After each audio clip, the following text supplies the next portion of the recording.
Ang susunod na programa ay rated PG. Patnubay at gabay ng magulang ay kailangan sa mga batang manonood.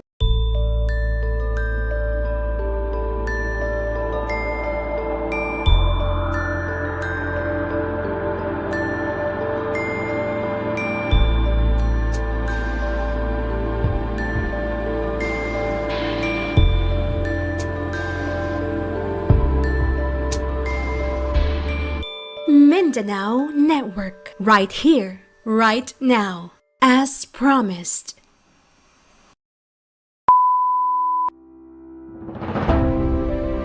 Oras na para sa Mindanao Network Hour. Our Mindanao on IBC 13.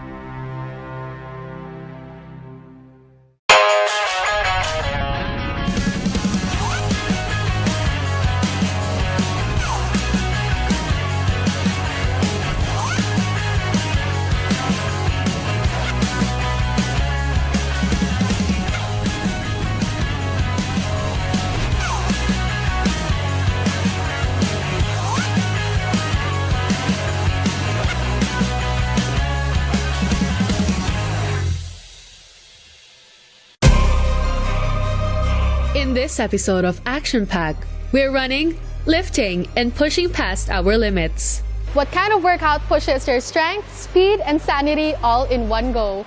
We're here at Garage Fitness Compound to try out High Rocks, the global fitness race everyone's talking about. High Rocks is a fitness race and competitive event that blends running with functional exercises.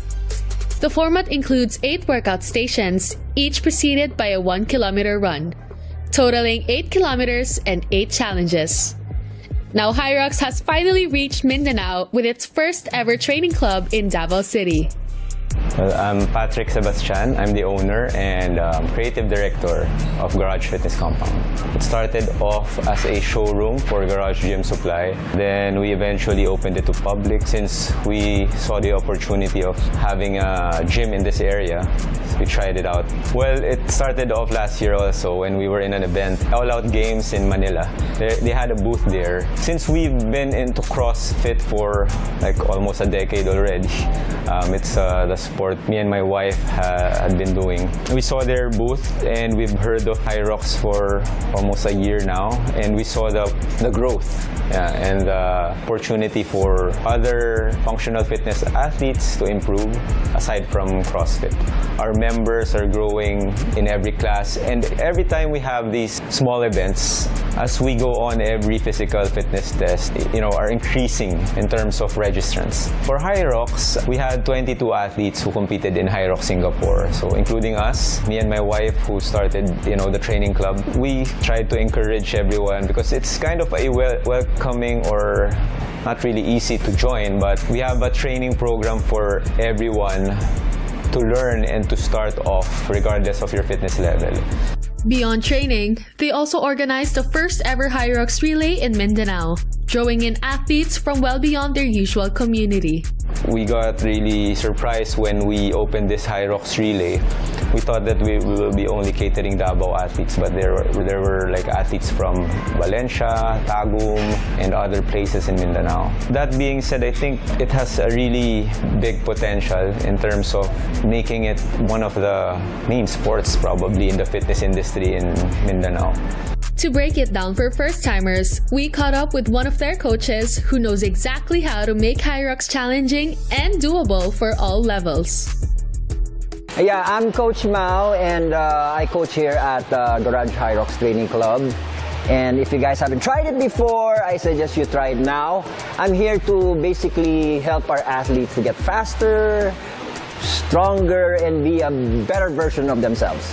Okay, so for those new to High Rocks, what should they expect before doing this sport? You know what? I get a lot of questions regarding that, and then it's usually they get intimidated by it because they think it's hard.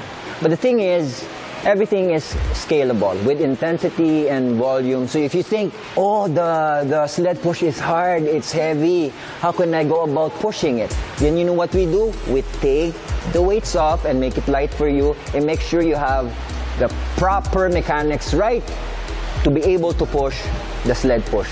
Same thing with all the workstations. That's what we do. So if you're watching right now, don't worry. We're here to help you out. Now that you know what's ahead, let's pack smart. Bring proper shoes with support and grip. Pack slides for after the workout and bring a water bottle to stay hydrated. Don't forget fresh socks and clothes you can move in. You'll need full range for stretches, lunges, and lifts. All of that fits easily into this box fit bag. Spacious, durable, and built for training days. With bottle holders, gear compartments, and even a padded laptop sleeve for straight from work sessions. Now we're packed and ready for High Rocks. First part of the High Rocks competition is running because you'll be doing 8 times. Analogy for running I always say is you have a balloon on top of your head with a string. So you want to stack your head onto your shoulders and onto your hips. So you won't be leaning from your hips, you'll be leaning from your ankle. Plus, Tina's doing a good job of swaying her arms, okay? I know she can run more faster than this one, okay? She's doing a good job. I might see her in our next class next week. After the break, we're taking on all 8 stations and hearing from the people training right here at Garage Fitness Compound. Action Pack will be right back.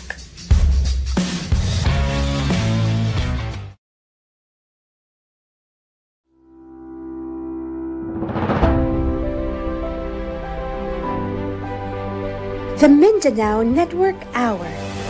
Our Mindanao on IBC 13.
Oras na para sa Mindanao Network Hour. Our Mindanao on IBC 13.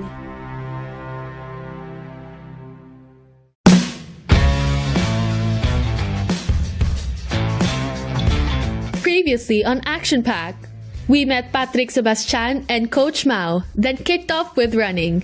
Now we take on the rest of the High Rocks workout. 1 kilometer down and the workout stations are next. Stand tall, faster, you doing a good job. Stand up, strong, nice one. Good job, there you go. First workout, the ski erg. Think hip hinge, not squat. Keep a straight back, a slight knee bend, and bring the handle down to your pockets. Power comes from your lats and core, so brace and stand tall with each pull. Hip moves lang, little knee bend. Perfect. Second workout, 50 meter sled push. Stay low with a neutral back, forearms against the bar, and take quick, steady steps. Use an underhand grip and drive from the shoulders through to the legs. Push, baby steps, baby steps, baby steps. Ha, ha. Okay, faster, faster, you can do it, come on! There you go. Third workout, 50 meter sled pull. Keep a squat stance, take the tension out of the rope, then stand and pull using your body as leverage. Keep each pull short and your core engaged. Squat, pull. There you go. She's a natural. Fourth workout, 80 meters burpee broad jumps. Land with feet outside your hands, keep them close to avoid penalties, and stay low to conserve energy. Use your arms to launch forward for maximum distance. Doing a good job. That's perfect. Okay, that's it. Fifth workout, 1,000 meters on the rower. Drive your heels into the plate, keep elbows straight until the legs are extended, then pull to the chest. Release quickly and follow the handle back with your chest. So she has to do 1,000 meters of this in the competition. Go forward more. There. That's it. You're doing it right. Sixth workout, 200 meters farmer carry. Keep shoulders back and chest up, grip the handle firmly, and take short steps to stay balanced.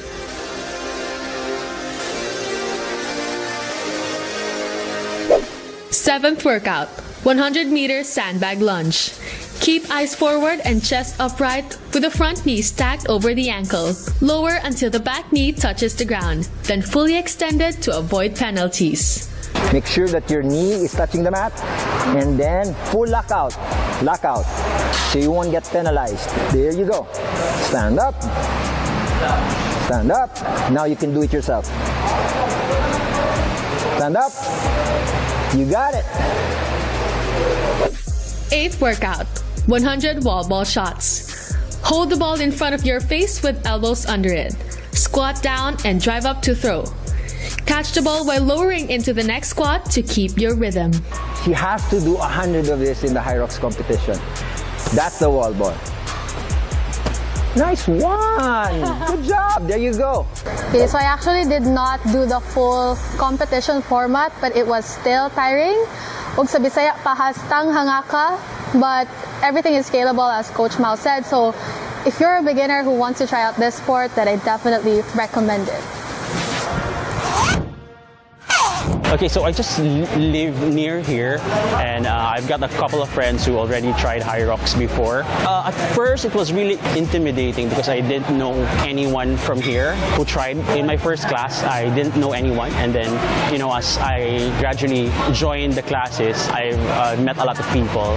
Very competitive, but also very welcoming.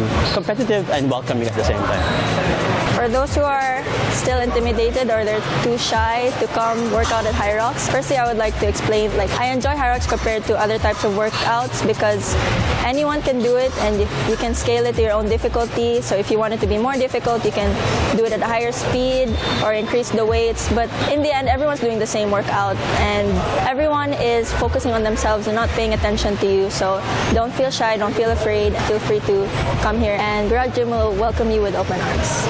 Actually, we have a tagline in Garage. We say that Garage is for everybody because when you go here, you see all walks of life from beginners to professionals and seasoned athletes. Sometimes it looks intimidating at first because of the facade of the gym. But as we welcome them or they see our training programs, they will see that it's beginner friendly, and even the CrossFit and High Rocks programming or classes, we have foundational classes for them or scaled down movements for them to adapt first slowly. They really train to be, if they want to, an athlete, regardless of what sport, age, gender, or fitness level that you are in. We support each other, we lift and uplift each other, and we have this a never me, always we mentality. So we do teamwork here. We have coaches here that has been in the fitness industry for 10, 12, 15 years. So they are very much experienced and they have their own profession. I don't want to say it's the new trend. It's a big thing right now, and a lot of people like to challenge themselves with something new, and that's what we have to offer here in Garage High Rocks Training Club. Plus, it's fun. It's the community. It's an awesome vibe. You see them suffer together. Not only that, they cheer each other. That's one thing that I like to see, people pushing each other on. It's a lifestyle. If you want to be healthy, it doesn't really matter what you do. You can do CrossFit, you can do Zumba, or you can do High Rocks. But for me, I prefer High Rocks. And then people who are intimidated by CrossFit or weight, or probably they get tired of running too much, then they can go do High Rocks. So I think it's not going to be a trend. I think it's going to be here from years to come. And we're not done with Garage Fitness Compound just yet. We're diving into a new kind of challenge, only here on Action Pack.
The Mindanao Network Hour. Our Mindanao on IBC 13.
Discover the vibrant pulse of Mindanao's creative scene on Alampat. From visual arts to fashion, film, architecture, and beyond. Get inspired by their visionary masterpieces that blend tradition with modernity. Don't miss Alampat, where Mindanao's art comes to life, only on Mindanao Network.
Mindanao Network, right here, right now, as promised.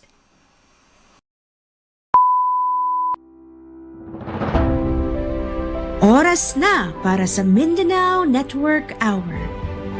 Our Mindanao on IBC 13.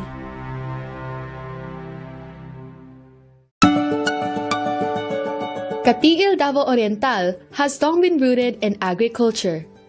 From rice fields to coconut farms, and now a growing movement toward more diverse sustainable practices. In this municipality are two distinct farms, each shaped by individuals who share the same instinct to build from the ground up. In this episode of Agri-Cool Tours, we visit Subangon Dumang Makers and Farmpole Vineyard, two homegrown spaces where food is grown with intention and the land is shaped by care.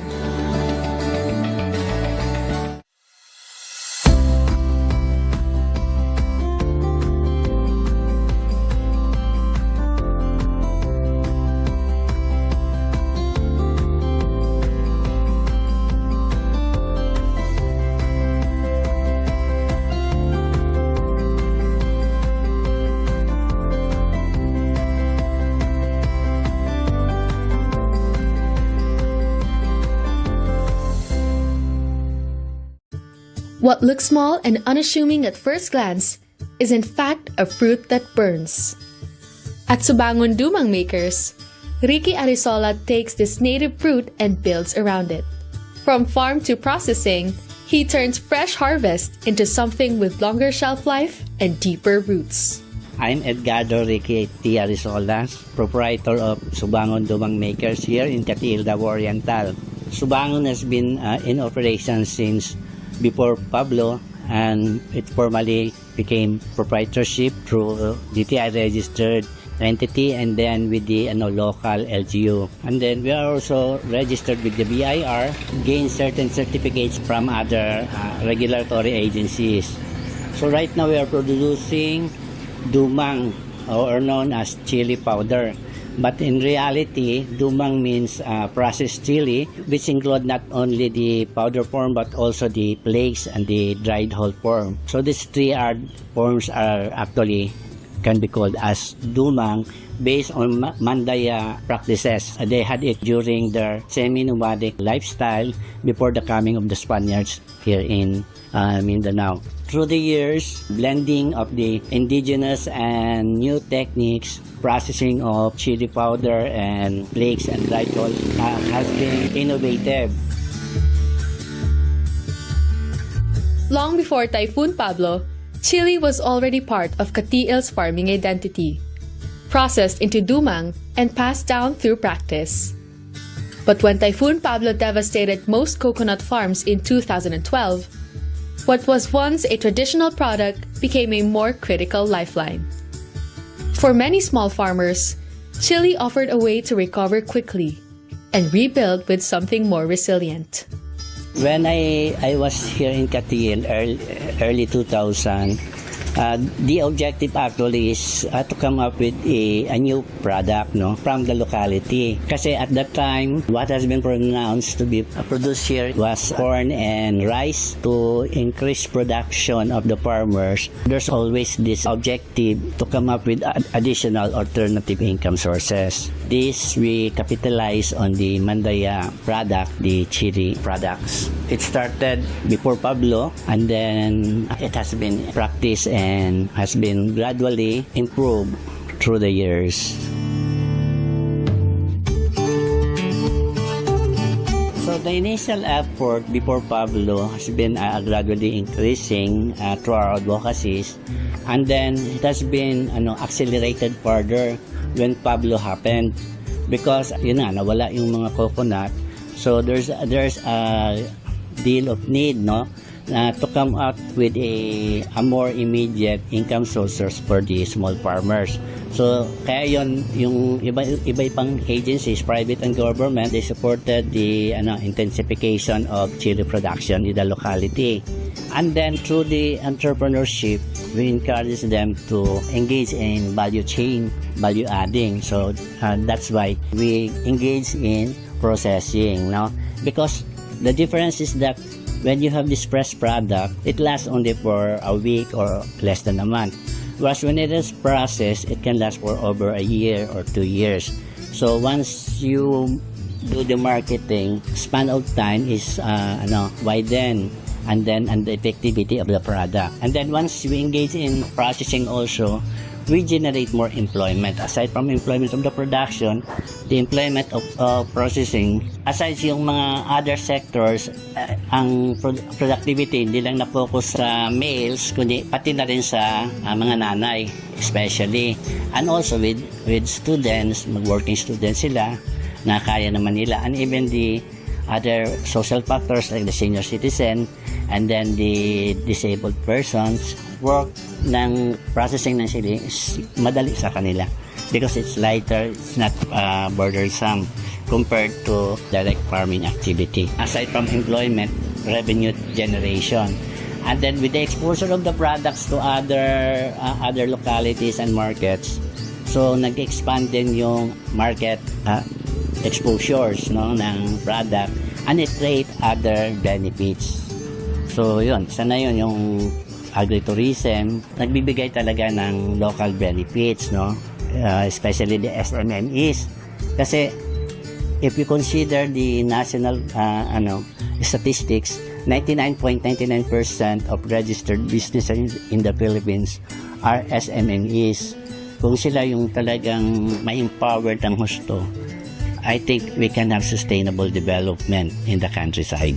Actually, it's simple lang naman from drying to processing ka na yung grinding. May market naman talaga. So, in a day, kaya basta dry na yung produkto. Right now, most of those clients are mga institutional buyers, no? Like Portibes, and then yung mga repacker, distributor din ng mga products sa ibang like restaurants. Focus ako sa processing, and then yung network ng marketing doon na sa repacker and institutional buyers. Inside this humble facility is where everything takes shape. Let's take a quick tour of the farm and walk through their process. It all begins with weighing the chili, which they also buy from nearby farmers, sharing the work and the income. So kung mag-purchase mag-deliver sa amog chili, so we have to weigh here, no? And then after weighing, kasi kasagaran several kilos lang, so diyan na lang po nila ginawashing. And then pagkuhan igawas dere para i-dry. kung hindi kayo daghan. May nakalabas pa dito kasi hindi nagkasya sa doon. So yung dryer namin, ganito talaga. Madali ma-dry ang nasa itaas kaysa baba. For 8 hours a day, mga 3 and a half. Average 8 hours exposure sa sun, mga 3 and a half days, crispy na siya. And then it can be subjected for grinding. Once the chili has dried under sun and time, it moves to the grinders, each machine shaping it into fine, coarse, or something in between. So, if you notice, tatlo yung gilingan. Ito for powder. For turmeric and moringa ito. And then this one for flakes. Tighter lang kaya powder. Pag mas loose siya, so flakes ang labas. Kaya man yan, mga 100-150 kilos per day. 8 hours operation. Hindi lang namin madiretso kasi mag-overheat. Kung kailangan talagang madalian, we extend to 12 hours para ma-attain yung 200 kilos. And then, after here, dito, nirerap yung by kilo o yung mga bottles, lalagyan ng powder or ng flakes. Once nandyan na siya, dito yung labeling. So, lagyan niyo yung bottle, lagyan ng sticker. O kung pang-exhibit yung by kilo, so dito ang mag-sticker. Once ready na siya, labas na doon. This knowledge isn't kept close to the chest. It's passed down from hand to hand, heart to heart, the way it has always been. Actually, I learned from the elders also. And then yung mga kaibigan dito sa community, sa mga kaibigang Mandaya. And then I had it incorporate new ways of doing things, blending of indigenous and new techniques. Hindi naman siya mahirap ituro sa mga tao, sa mga workers. One thing I appreciate with them, through their experience, they improve operations. Yun nga, kung participative ang approach, so I think it's more productive and then communicative to your workers and to you as the proprietor. Well, usually ang kinatakutan na yung pungency niya, yung hotness. Kasi nga, it irritates the skin. With the exposure natin sa mga neighboring Asian countries and Middle East, more and more Filipinos are using chili. In fact, hindi lang sa Katiil ngayon ang chili, but it's also nationwide, Even in Davao region, marami na nagtanim ng chili. And it initially started there in Katiil, yung propagation. Compared to rice, in terms of capitalization, mas cheaper ang chili. And compared to the intensity of labor, being laborious, it's more simpler than the coconut production. And then in terms of income, it earns more than those two traditional crops. Once in the lowland, so there's a danger of flooding, so it should be planted more on the drier period. But in the upland, it can be planted whether it's dry or wet season. Kasi di man siya flooding. And then as you notice doon sa picture, di ba may nakita kayong limestones, upland man yan, sa hill, sa mountain, bababa yung tubig. In our area, in Katiil, the boundaries of Davao de Oro and Davao Oriental, rich in limestone area yung mga mountain ranges and hills dito sa amin. So that favors production of chili because of the presence of calcium and potassium in the limestone. We had it planted sa plastic pots kasi hindi direct sa lupa. Kasi pag wet season, yung lupa yung saturated na sa tubig. Tendency niyan, mamamatay yung tanim. Kaya ginaganon namin na elevated siya. Kasi itong chili is like most of the vegetable, pag sobrang tubig, namamatay sila. Since I started, because of that vision na it will become sustainable and it will last, it will turn into a legacy, more diversified and more productive and assuring sustainability. The manifestation is not only here in Katiil but notable na din sa region and even in the other parts of the country. From a small chili fruit came a movement grounded in tradition, scaled by community, and powered by purpose.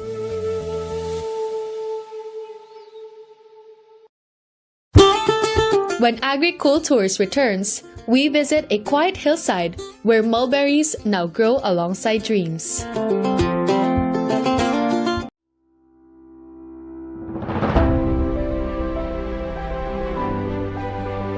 The Mindanao Network Hour. Our Mindanao on IBC 13.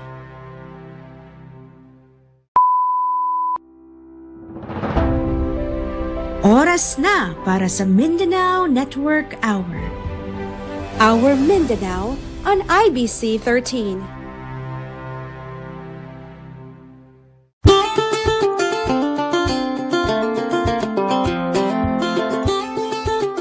Previously on Agri-Cool Tours, we learned how chili farming became more than just a livelihood.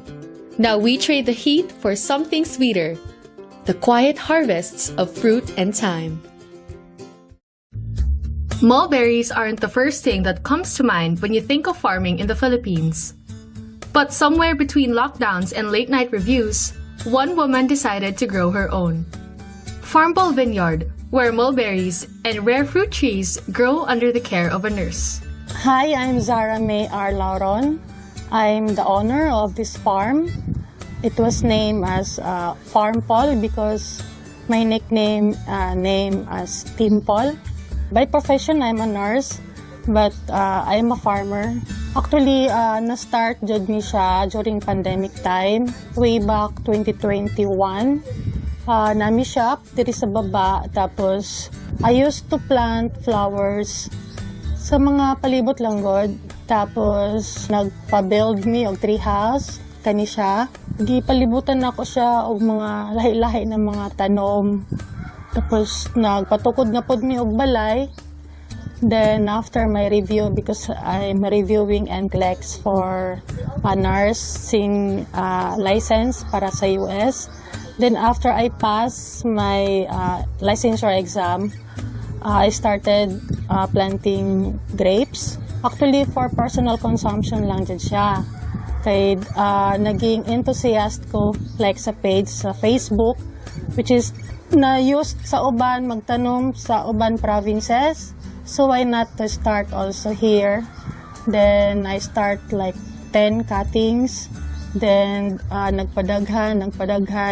Hantod, na-inspire pod ko na mag-build o greenhouse para maging controlled ang environment. Kasi ang father nako is a farmer. Makita nako ako ang papa nag-aadto sa farm. Nami farm sa coconut, then sa rice field. So bata pa ko, nag-auban ko sa iyaha. Tapos hantod na nagdako ko like nag-work nako abroad. It is my dream talaga na magkaroon ng dako good na farm, like having a livestock, fruit-bearing trees, flowers, pang-retirement plan, like what we had now. What began as a backyard escape is now a small vineyard that feeds her table, her circle, and soon her community. Daghan naman good siya, like ang sige may extend og plant sa mulberries, like more than hundreds na siya. So, dili na ako maubos everyday. May mong personal consumption lang. Ganahan po akong mga friends, families na ako magato diri, mag-pick. Tapos dili po maubos na. So, we plan na i-open in public. Ang gusto na ko manggod, kanang maging sustainable. Like the food we have in our table, sa mga gulay. Wala namin nagapamalingki because we had in our surroundings, kompleto na natay kamatis, pechay, talong, natay okra. Ang organic farming na maging sustainable na pod siya. O soon, mas daghan ang mga tanom, so kailangan siya og daghan ng mga staff. So makatabang pod ta sa ato ang mga silingan, walay work. So, dugang pod siya ng nakuan sa community. Siguro, kanang tabang para magkaroon ng work ang uban. Soon, kung mas ma-develop pa ang farm. At Farmpol, the experience begins in the garden, where guests pick mulberries under the sun, then sit down to a meal that brings the farm straight to the table. We're now here in one of the highlights of the farm, the mulberry picking area. So this is where you get to slow down, enjoy the outdoors, and pick your own fruit straight from the tree.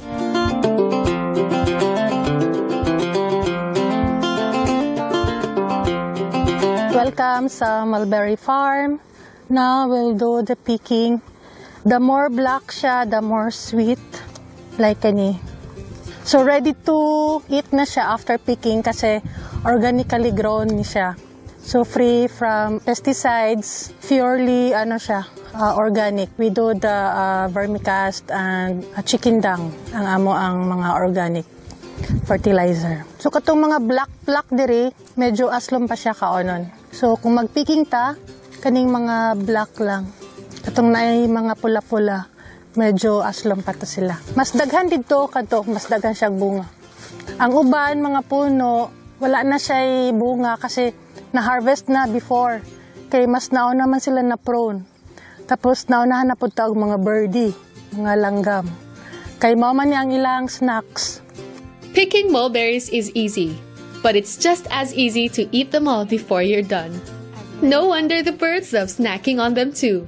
Dali lang siya. Kung i-pruning na ko ni siya, ikat na ko karon, pag-ugsok na ko sa yuta, after a week, magdako na. Kasi low maintenance lang ni. Dili kailangan og arte or kanang alagaon dili. Dili pareha sa grapes. Kani wala kayo kay alaga. You plant, you forget, after a week, mag-bear sila fruits. Kung dili na ko ni ma-harvest karon, mahulog na sila. So wala na. Kani wala siya nakuha sa langgam kaya nanamagod sa ilalim, medyo nakatago na. So kita na ang mag-harvest. Unahan na to ang langgam. What's the difference, ma'am, sa pag-grow o local na mulberry o kanang Daju lahi? Same lang sila, kaso ang pag-bear nilag fruits, kailangan niya og mudako ang puno para magbunga. Pero kani, maski pagtanom nimo after a week nanay berries. O na siya, gina-encourage po na ko ang uban, nag-visit diri na pwede ra kaayo sila mag-start sa ilang backyard, na sila yung mga yuta, pwede ra kayo sila magtanom.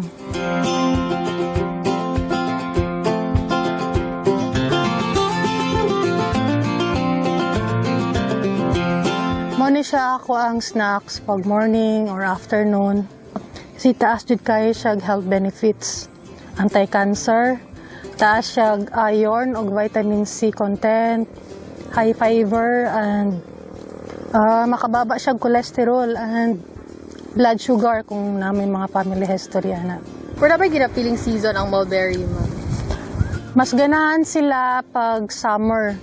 The more sweet ang ilahang berries, like karon. Dali siya mahinog tungod sa sunlight. Pag ulan manggod, daghan pod mga insects mag-atake sa mga dahon. O tapos dugay sila mahinog. So gusto nila pag summer. Pero mas nice magtanom pag rainy season kasi dili nakasigig-dilig. Tapos mas paspas po motubo ang puno nila. Dili lang sila gusto katong fully shaded, walay photosynthesis. Dili mo grow or mo grow man sila pero bansot. Magiging stunted sila, so dili sila makabear fruits kung stunted. So kailangan siya og 5 to 6 hours na full exposure sa sun. Kaya ang amo ang mangga gi half prune na mo para dili siya makashade diri na area sa grapes o sa mulberry. Ma-amaze mo gud ang mga guest, like natilawan nila, lami siya. So gusto pod nila mag-try og tanom. So mapalit sila og mga seedlings. Gina-encourage pod na para sunod dili na sila madudiri, mas nanapod sila og uban pod nilang mga kaila nag-adto diri magpalit og seedlings, at least na in that way imuha silang mahatagan og technology. So, ma-educate nimo sila. After picking mulberries, you can enjoy a meal made with fresh ingredients from the farm itself.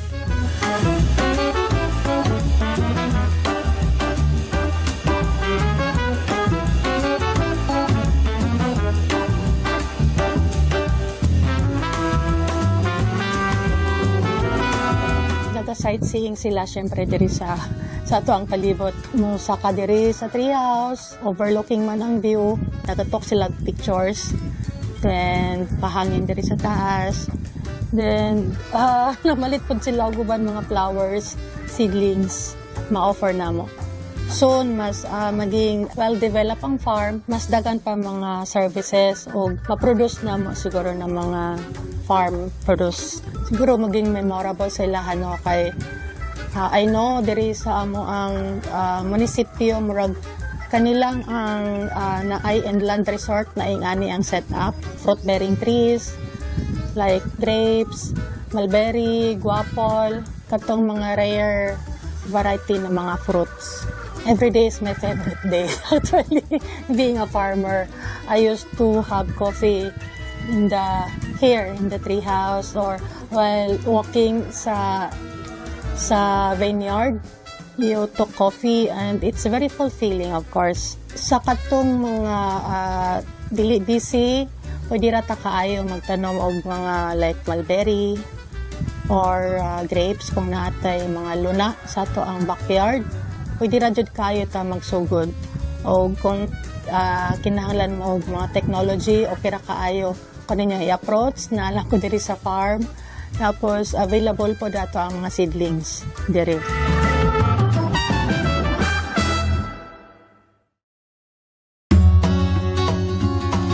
In Katiil, farming takes many forms.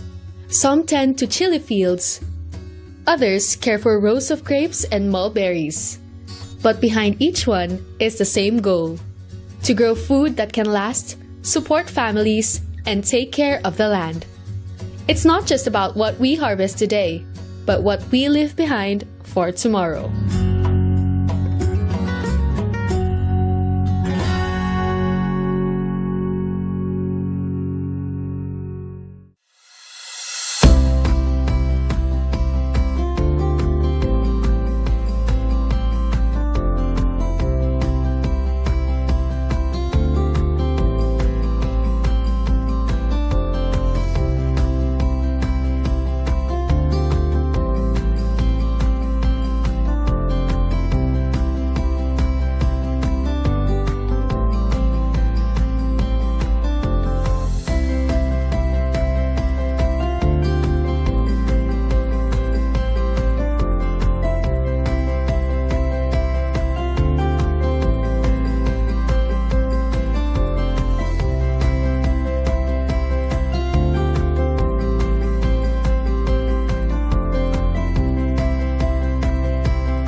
The Mindanao Network Hour.